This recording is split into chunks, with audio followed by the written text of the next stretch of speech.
नमस्कार। मैं डॉक्टर रुक्मणी मीना। आज सभी विद्यार्थियों का मेरे यूट्यूब चैनल पे स्वागत है। आज हम बीए थर्ड ईयर के फर्स्ट पेपर सामाजिक अन्वेषण की सर्वेक्षण पद्धतियाँ, इसमें अनुसूची नामक अध्याय का अध्ययन करेंगे। सामाजिक अनुसंधान में हमने पहले बहुत सारी चीज़ों का अध्ययन किया। सामाजिक अनुसंधान, सामाजिक सर्वेक्षण, तथ्य, प्रश्नावली, अवलोकन इत्यादि। इसी तरह से अनुसूची क्या है? सबसे पहले हमें ये देखना है कि सामाजिक अनुसंधान में प्राथमिक तथ्य संकलन करने की जो प्रविधि थी, जिसमें अपन ने अध्ययन किया कि उसमें प्राथमिक तथ्य एकत्रित करने के लिए प्रश्नावली, अवलोकन इत्यादि स्रोतों के माध्यम से आंकड़ों का संकलन किया जाता है। तो उसी प्रकार अनुसूची भी एक प्रविधि है जिसके माध्यम से सामाजिक अनुसंधान के लिए तथ्य एकत्रित किए जाते हैं।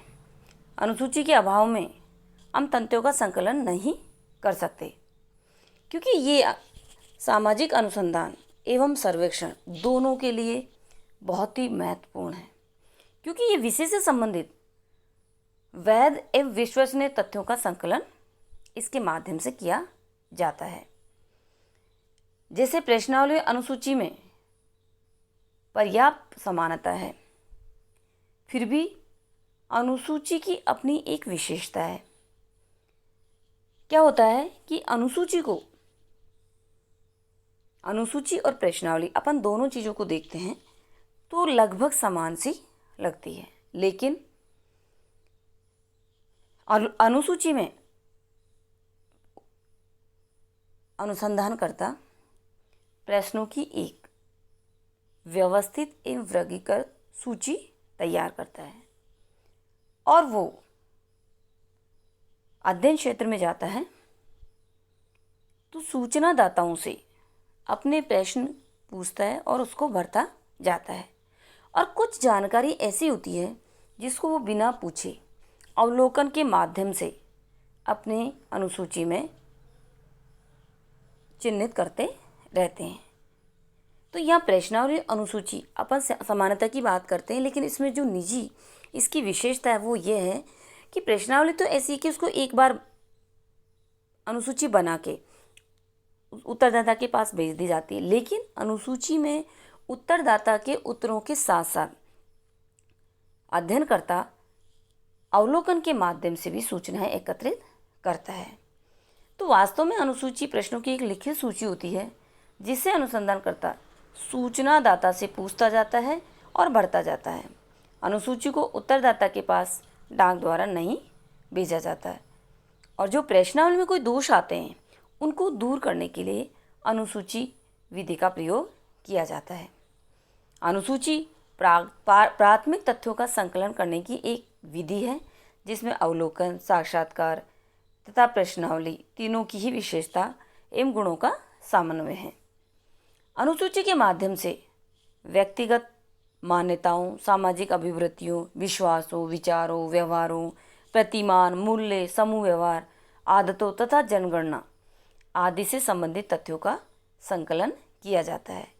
इसके द्वारा संग्रहित तथ्यों में एक रूपता लाकर उनका गुणात्मक एवं संख्यात्मक मापन सरलता से किया जा सकता है और यही इसकी विशेषता है।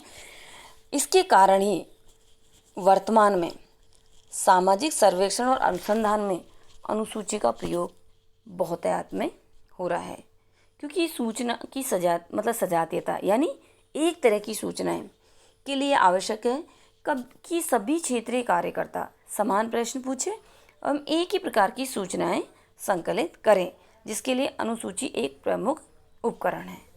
तो अनुसूची अध्ययन विषय से संबंधित प्रश्नों की एक व्यवस्थित एवं वर्गीकृत सूची होती है जिन्हें अध्ययनकर्ता साक्षात्कार द्वारा सूचनादाता से प्रश्न पूछता जाता है और अनुसूची को भरता जाता है। ये हमारी अनुसूची हुई।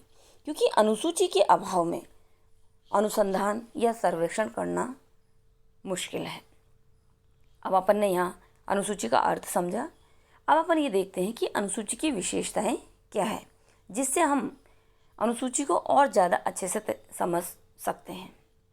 सबसे पहले, अनुसूची अध्ययन समस्या से संबंधित शीर्षक, उपशीर्षक एवं प्रश्नों से संबंधित एक व्यवस्थित तथा वर्गीकृत सूची होती है। तो सीधी सी चीज़ है कि इसमें जो प्रश्न हैं उनके शीर्षक भी होते हैं, उपशीर्षक भी होते हैं, प्रश्न होते हैं जो एक व्यवस्थित और वर्गीकृत यानी सारणी के द्वारा इसको तैयार किया जाता है। अनुसूची एक प्रपत्र अथवा फॉर्म के रूप में छपाई जाती है, जिसमें क्रमबद्ध रूप से प्रश्न रखे जाते हैं, छोटे फिर बड़े फिर बड़े। इसे भरने के लिए अध्ययनकर्ता उत्तरदाता से प्रत्यक्ष, व्यक्तिगत एवं आमने सामने का संपर्क करता है। क्योंकि जब अनुसूची लेके अध्ययनकर्ता सूचनादाता के पास जाता है तो उनमें आमने सामने का संपर्क पाया जाता है। उससे अनुसंधानकर्ता उनकी भावनाएं, उनके संवेग, उनकी मनोस्थिति आदि को भी पढ़ लेता है। इसमें अध्ययनकर्ता अनुसूची को स्वयं भरता है, न कि उत्तरदाता, ताकि कोई अतिशयोक्ति होने की संभावना नहीं रहती। इसमें साक्षात्कारकर्ता अवलोकन एवं प्रश्नावली तीनों विधियों की विशेषताओं का समन्वय देखने को मिलता है। अनुसूची का प्रयोग शिक्षित एवं अशिक्षित दोनों ही प्रकार के उत्तरदाताओं के लिए किया जाता है। अनुसूची में प्रश्नों को एक निश्चित क्रम में रखा जाता है और उसी क्रम में पूछा जाता है और उनमें क्रम परिवर्तन की छूट नहीं होती। अनुसूची में घटनाओं का अवलोकन किया जाता है। अनुसूची अध्ययनकर्ता पर नियंत्रण भी रखती है, जिससे कि वो अध्ययन विषय से परे न हटे। क्योंकि अध्ययनकर्ता के पास प्रश्नों की सूची होती है और उससे संबंधित प्रश्नों को करने की ही इजाज़त होती है। और जब प्रश्नों की सूची उसके सामने होती है तो वो अनर्गल सवाल करने से दूर रहता है। अनुसूची का प्रयोग छोटे क्षेत्र के अध्ययन के लिए ही विशेष रूप से किया जाता है, किंतु अपवाद स्वरूप बड़े क्षेत्र के लिए भी किया जा सकता है। तो ये हुई हमारी अनुसूची की विशेषताएं। अब देखते हैं कि अनुसूची के उद्देश्य क्या है। तो एम.एच. गोपाल नामक समाजशास्त्री ने अनुसूची के उद्देश्यों को बताते हुए लिखा है कि इसका प्रयोग सूचना स्रोतों से प्रत्यक्ष रूप में निश्चित, परिमाणात्मक तथा वैश्विक सूचना प्राप्त करने में होता है। कभी कभी उदाहरणार्थ एक पूर्वगामी सर्वेक्षण में इसे अनुसंधान के प्रोत्साहन हेतु प्रयोग किया जा सकता है। ये प्रामाणिक तथा माप योग्य सूचनाएं प्रदान करते हैं। इसके प्रमुख उद्देश्य हैं: पहला, अनुसूची का प्रमुख उद्देश्य प्रामाणिक, विश्वसनीय एवं यथार्थ सूचनाएं संकलित करना है।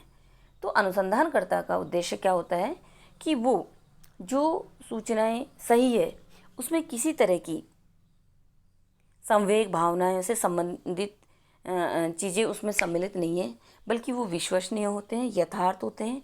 जो घटना जिस रूप में घटित हुई है उसको उसी रूप में देखना और उसको प्रकट कर देना, तो ये अनुसूची के माध्यम से संभव है। दूसरा, इसका उद्देश्य गुणात्मक तथ्यों को संख्यात्मक तथ्यों में प्रकट कर उन्हें अनुमापन योग्य बनाता है।